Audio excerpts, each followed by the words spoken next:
Asthma caused by secondhand smoke. She blames a smoker in another unit in her complex. Her family says it's been an ongoing battle with the Blair Housing Authority to have her moved to a building with non-smokers for more than a year and a half.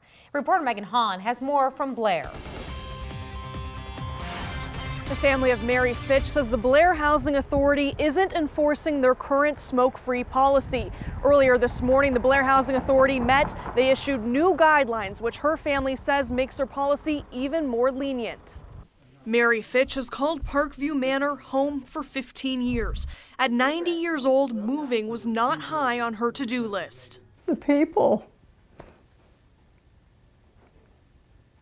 all my friends, most of them live here. A chain smoker moved in back of me. Wow, I was wheezing, I got asthma. But her family says a neighbor's indoor smoking habit is leaving her no choice. I came in here and I could smell the smoke immediately. Smoke in the kitchen, smoke when I came home from playing cards. According to her family, Fitch's health declined, leading to a hospitalization. She began keeping a diary of documentation. Just reading these kind of gets to you.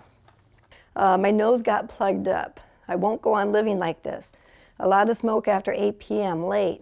It made me cough and my eyes burn. After receiving a petition signed by many, the Blair Housing Authority agreed to move Fitch into a building housing no known smokers. The family's been pushing for stricter guidelines, including evicting residents who violate smoking policies after 3 incidents.